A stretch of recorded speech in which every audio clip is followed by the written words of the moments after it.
A gente começa falando do G20. Você estava acompanhando aí a reunião da cúpula que está acontecendo no Rio de Janeiro e ela foi encerrada hoje. Teve inclusive um pronunciamento agora há pouco do presidente Lula, já com divulgação da declaração final da Aliança Global contra a Fome, também divulgada ontem.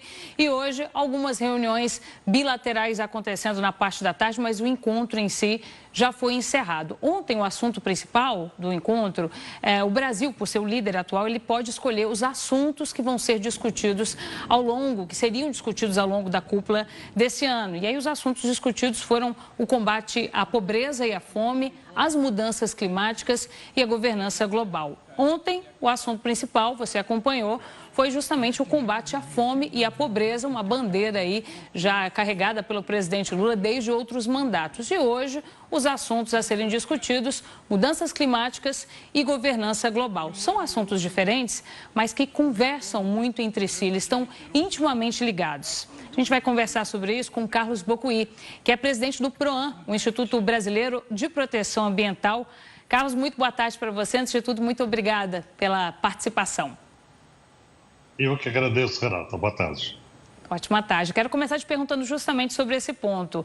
Esses 3 assuntos escolhidos pelo Brasil para serem discutidos durante a reunião da cúpula são assuntos muito importantes para o Brasil, né?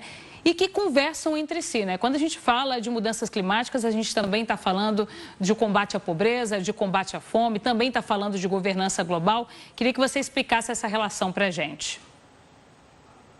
Bom, em primeiro lugar, você tem um problema social, um problema humanitário, que é o problema da fome, né? Isso acontece, a pobreza também. Os Objetivos do Desenvolvimento Sustentável das Nações Unidas, eles colocam esse tema como um dos temas prioritários para a resolução até 2030. E o Brasil encampou fortemente essa proposta das Nações Unidas e propôs ao G20, numa coalizão dos países mais ricos, a resolução do problema. E isso se vincula à questão das mudanças climáticas, porque as mudanças climáticas, elas têm uma prerrogativa de dificultar o processo de abastecimento de alimentos. Então, essa é uma grande questão a ser equacionada de uma forma conjunta. E a gente, nos últimos dias, a gente estava com um olho voltado para o G20 aqui no Brasil e para a COP29 no Azerbaijão. Isso porque está sendo, inclusive, apresentado um pacto que foi escrito durante as reuniões do G20 aqui no Brasil sobre transição energética renovável por lá. O assunto lá são justamente as mudanças climáticas, toda essa questão de transição energética. Por que é tão importante a gente analisar essas duas conferências ao mesmo tempo? São conferências que estão umbilicalmente ligadas ali de alguma forma? Sim, primeiro porque a questão dos principais países, os mais ricos do mundo, a ação desses países leva a uma adaptação climática. É a transformação pela economia. A transformação pela economia é fundamental nesse processo. Além disso, é importante que o G20, os países mais ricos, eles façam uma propositura no sentido de aporte de recursos para os países mais vulneráveis, que é um ponto discutido na COP29 do Azerbaijão. E o outro ponto é a questão do mercado de carbono e das metas a serem atingidas para cada país participante, membro das Nações Unidas. Então, as duas conferências, elas se conversam, porque são temas profundamente ligados a uma agenda de sustentabilidade global. Quero te ouvir, Bocuí, sobre a estratégia do Brasil no G20, porque a impressão que a gente tem é que ficaram algumas pontas soltas. Por exemplo, quando a gente fala sobre a extração de petróleo na margem equatorial, na foz do rio Amazonas, não é um pouco estranho, um pouco contraditório que o Brasil, se posicionando como uma liderança sobre as questões climáticas, uma liderança mundial, cobrando também essa redução das emissões de CO2 por parte de outros países também, ele aprove uma extração de petróleo, por exemplo, numa região sensível como essa? Você avalia que ficaram algumas pontas soltas, algumas divergências no discurso brasileiro com relação às questões ambientais? Olha, não tenha dúvida, nós temos um paradoxo, né, colocado na boca do governo. Primeiro, você tem um discurso para o mundo voltado à sustentabilidade e à energia limpa. Por outro lado, existe um planejamento econômico no Brasil de um aporte maciço de investimento para petróleo e gás, né? E isso é completamente contraditório ao discurso de sustentabilidade. Na questão do gás, especificamente, é uma extração por fracking, que é fraturamento hidráulico, e trazido para o Brasil a partir da Argentina, de uma região onde povos indígenas ainda habitam, estão sendo impactados por essa extração. Não é? Então, existe uma incongruência nesses discursos e o Brasil precisa saber qual é realmente o seu discurso. Nós vamos ter que afinar esse discurso de acordo com a bússola da sustentabilidade, com a ótica do desenvolvimento sustentável. Não dá mais para falar de gás como sendo natural. Gás é metano, ele é altamente agressivo para as mudanças climáticas. Além disso, o aumento do Brasil na extração do petróleo representa um caminho errado, porque o mundo caminha no abandono dessa matriz. Então, os planos que estão se desenhando para uma extração de petróleo maciça ao longo dos próximos anos, isso vai diretamente contra a perspectiva da transição energética de fato. Então, é preciso fazer um discurso e é preciso que a prática seja a mesma. Se o Brasil não investir maciçamente em energias renováveis, e não está fazendo isso, a maioria dos investimentos são para combustíveis, o Brasil vai ficar atrasado nesse processo de transição. Tem uma outra questão também que é sobre o uso dos recursos do Fundo Amazônia, né? Que há indícios de que um percentual muito baixo está sendo usado de fato para serem direcionados para projetos na região. O senhor acredita que esteja havendo uma ineficiência por parte do governo na gestão desses recursos de alguma forma? Eu acho que o Fundo Amazônia ele é extremamente importante para a proteção da região. Né? Precisamos de dinheiro para proteger a Amazônia, precisamos. Porém, o caráter eletivo dos projetos precisa ser feito com participação social. Né? É importante que os processos de discussão sobre investimentos prioritários eles sejam feitos com a participação da sociedade e com o acompanhamento da sociedade, o que daria uma característica de controle social e efetividade para os projetos. Né? Então, não só a escolha dos projetos, mas também o acompanhamento, isso deve ser aprimorado com a máxima transparência e participação social para que essas propostas elas sejam bem-sucedidas. E aí sim, o Brasil possa demonstrar para os países que estão aportando recursos que a nossa intenção é séria e ela vai dar bons resultados para a proteção e para a transformação, principalmente da economia na Amazônia para uma bioeconomia. Não é? Então, transparência de gestão.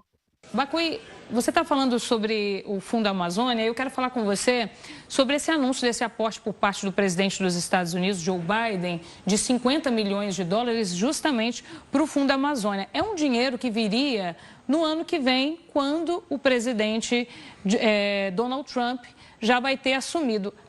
Ele não é um político, uma pessoa que se posiciona muito a favor das questões ambientais. Há uma chance desse dinheiro acabar não vindo para o Fundo Amazônia? Infelizmente, isso pode acontecer. Primeiro porque, o volume que os Estados Unidos prometeu é um volume relativamente pequeno em função do que os Estados Unidos representam em termos de economia e o que representam também em termos de lançamento de gases de efeito estufa na atmosfera. É o segundo maior poluidor do mundo. E a questão é que esse aporte de recursos, ele passa pela sanção do Congresso. E nós sabemos que o Congresso americano hoje tem uma maioria para a composição no ano que vem republicana. Então, isso vai ser mais difícil de ser aprovado. Então, digamos, nós temos uma promessa de Joe Biden, e isso é uma promessa do governo atual dos Estados Unidos, porém, na prática, isso vai ter que passar por outras etapas que a gente não tem tanta segurança que isso possa vir realmente a acontecer. A gente viu a assinatura da Aliança Global contra a Fome, né? Um trabalho aí costurado pela diplomacia brasileira, que acabou conseguindo um consenso surpreendente. Até a Argentina mesmo, em cima da hora, acabou aderindo ali também, o que não estava previsto. E antes mesmo, também na declaração final do encontro, antes mesmo das reuniões de hoje, quando justamente o assunto mudanças climáticas estava previsto para ser debatido, o governo, né, a cúpula já divulgou o comunicado oficial, inclusive com algumas previsões, algumas metas previstas ali para as questões ambientais. O senhor avalia que foi um sucesso da diplomacia brasileira esse consenso ter sido conquistado? Ou o fato dele ter sido divulgado um pouquinho antes acaba atrapalhando que algumas questões sejam mais aprofundadas nas discussões hoje, com relação à pauta ambiental, com relação à taxação dos super ricos, por exemplo? Não fica um pouco a impressão, Bacui, com relação a alguns assuntos, a algumas discussões, que o acordo é feito, mas com aquela cara de depois a gente discute um pouco mais isso? Fica um pouco no ar alguns assuntos? Olha, todos esses acordos que são feitos entre países em convenções como essa, eles são, na verdade, uma carta de intenções, não é? Porque esses acordos demandam de cada país o regramento jurídico, demandam orçamento de cada país para sua consecução. Então, na verdade, nós temos uma diretriz, uma bússola que é colocada para orientar as políticas do grupo do G20, não é? Das Nações Unidas, porque isso interfere maciçamente na questão das Nações Unidas, e, por outro lado, nós temos que transformar isso numa coisa real. A diplomacia brasileira trabalhou muito bem, eu acho que houve essa capacidade de convencimento. Porém, nada do que foi colocado, praticamente, está fora dos objetivos do desenvolvimento sustentável, que são propostos pelas Nações Unidas como metas para 2030. Inclusive a questão do combate à fome, à pobreza, à transição energética, tudo isso já está colocado no plano global. É uma espécie de reunião onde esses assuntos que são importantes, eles foram ratificados.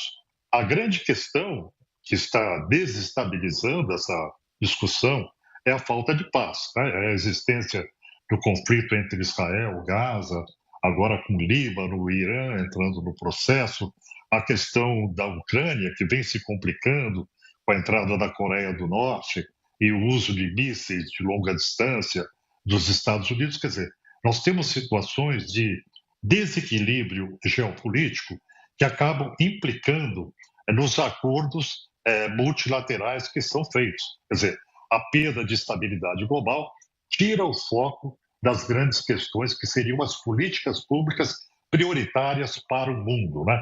Eu queria ressaltar esse aspecto da falta de paz como elemento desestabilizador. E nós temos um outro elemento, que é o fato das conferências climáticas estarem sendo continuamente sediadas em petroestados, em países dependentes praticamente da economia do petróleo, né? O Egito, Emirados Árabes Unidos e agora Azerbaijão. Então, isso está se configurando num grande conflito de interesses. Esses dois recortes são praticamente o diferencial e é preciso corrigir isso com uma reforma das conferências climáticas, não é? Assim como é preciso reformar os organismos multilaterais para a questão da sustentabilidade. Então, esse processo de transformação ele não é simples, ele vai exigir muita vontade política individual de cada país para sua consecução. Sem dúvida. Bacui, você falou sobre a questão dos conflitos armados, das guerras acontecendo em partes diferentes do mundo. A gente tem o maior número de conflitos em todo o mundo desde a Segunda Guerra Mundial. Então, é uma situação que impacta em tudo, né? Por exemplo, os deslocamentos forçados. A gente tem o mundo inteiro batendo números recordes de pessoas que precisam deixar suas casas, a região onde moram, por uma série de fatores. E aí tem dois pontos que eu acho que valem a pena a gente discutir um pouco mais aprofundadamente, que são as pessoas que deixam as suas casas por conta desses conflitos, por conta da violência, e muitas vezes elas acabam indo para regiões com menos condições, regiões que acabam sofrendo mais os impactos das mudanças climáticas. Então a gente tem essa relação direta aí do aumento da violência, desses conflitos armados, com também os impactos das mudanças climáticas, e a gente também tem os deslocamentos forçados que são provocados pelas mudanças climáticas, pelos desastres naturais que são uma consequência dessas mudanças. E aí tem toda uma questão de regramento jurídico internacional também, que acaba não sendo muito claro para essas situações. Queria que você explicasse um pouco toda a complexidade disso tudo e a relação entre esses pontos para a gente, por favor. Olha, esse ponto é um ponto muito preocupante. Migrações forçadas é um tema que será, sem dúvida, o grande desafio do futuro. Para as migrações que são feitas em caso de guerra, né, por insegurança de populações, para isso você tem uma legislação da Convenção de Direitos Humanos de Genebra, de 1952, que trata disso especificamente e traz uma segurança jurídica para os refugiados.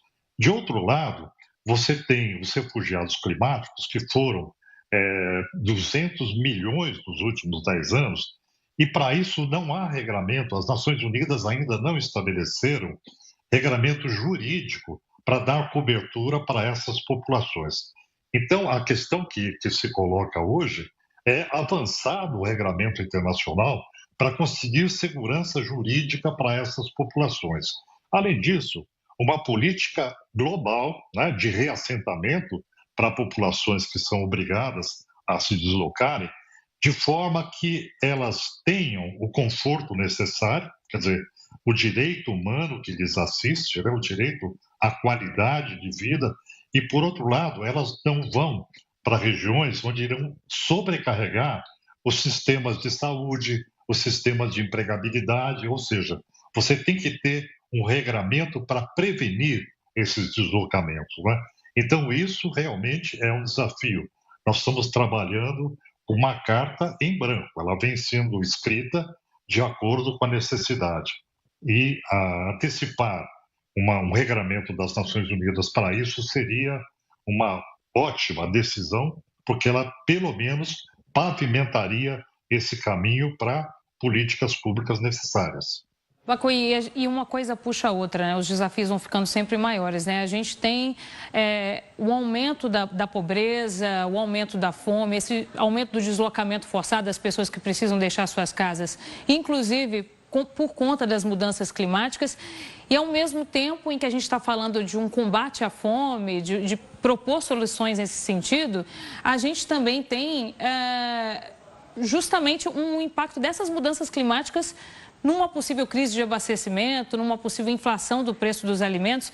Então, é tudo muito embolado e os desafios vão ficando cada vez maiores, né?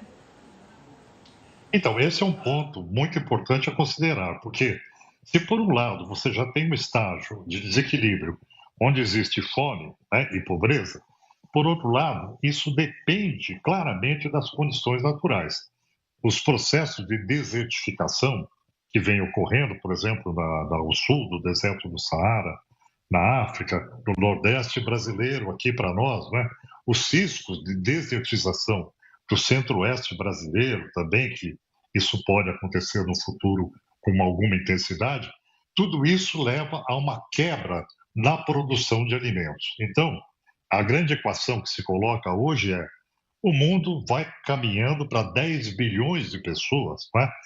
Para dentro de algumas décadas. E aí a questão haverá capacidade natural de sustentação dessas populações? Hoje existe.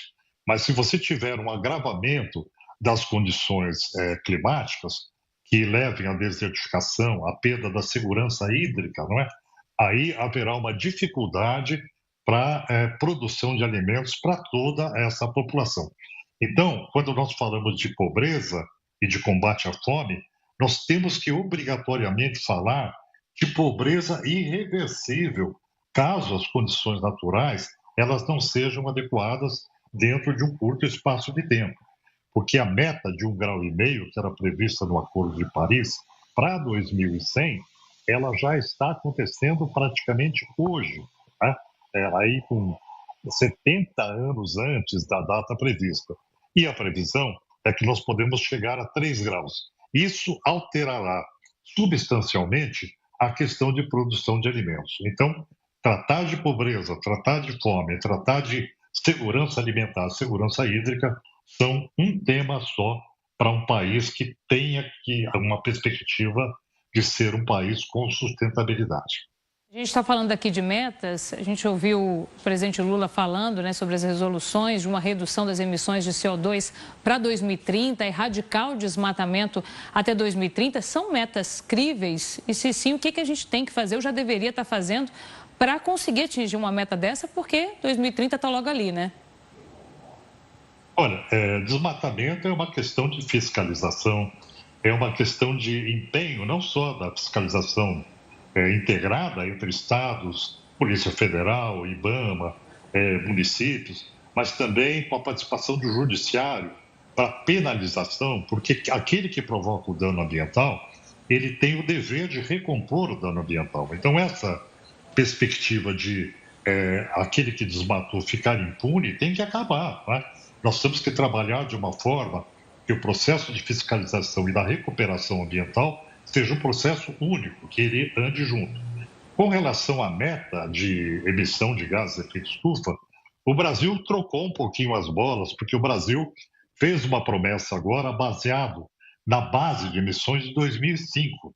E isso daria até uma redução de 67% nas emissões com base em 2005. Porém, quando você coloca isso no plano que está sendo adotado pela maioria dos países, que é a redução das emissões a partir da base 2019, essa meta cai para 50%. Então, na verdade, o Brasil fez um jogo de números, né, que acabou possibilitando uma ambição maior. Mas, na verdade, no cômputo, ainda é modesta a contribuição brasileira, porque o Brasil está na lista dos maiores poluidores também. É bom a gente não esquecer que o desmatamento brasileiro, a questão do agronegócio, acabam implicando numa emissão muito forte do Brasil de gases de efeito estufa, né? Então, é muito bom que o governo faça os discursos de atingimento de metas e de contenção do desmatamento, mas é preciso que a gente tenha investimento, né? As verbas caíram para a contenção de incêndios, por exemplo, né? Então, tanto a parte operacional deve ser trabalhada pelo governo, como também os recursos financeiros destinados para essa finalidade, né? Sem recurso financeiro, você não consegue minimamente combater os incêndios, né? Que tem sido um grande problema do Brasil, não só na Amazônia, mas no Cerrado, na região do Centro-Oeste e outras regiões também. Dentro do que a gente viu que foi discutido no encontro do G20 aqui no Brasil, das resoluções que foram tomadas e pelas explicações que você está trazendo para a gente, acho que o principal desafio agora é alinhar o discurso à prática, de fato, né? Sempre foi na política, né? Intervir na realidade. O discurso, ele é uma intenção, né? Agora, quando o discurso se transforma em política econômica, em política pública, com operacional dedicado a isso, aí sim você tem um processo em marcha. Nós colocamos a proposta no rumo certo, né? E com condições para que ele seja realizado. O que a gente espera é que o Brasil ele não faça apenas um discurso, mas na prática ele faça realmente trilhar o caminho da sustentabilidade, né? Que é o que garante a qualidade de vida para o povo brasileiro, não só nos tempos de hoje, mas no futuro também. E que os países cumpram de fato os acordos que foram firmados, né? Porque a gente sabe que esse encontro, essas resoluções, elas não obrigam nenhum país a tomar alguma decisão, né? Então, no final das contas, é um acordo que é feito. Então, o que a gente espera é que os países de fato se comprometam com o que se propuseram a aceitar durante o encontro, né? Bacuí, quero te agradecer, viu, pela participação, por todos os esclarecimentos que você trouxe aqui pra gente. Muito obrigada e uma ótima tarde para você. Eu que agradeço. Vamos esperar que o mundo caminhe na bússola da sustentabilidade, de forma real. Que é o único caminho para dar certo, né? Obrigada mais uma vez, uma ótima tarde para você.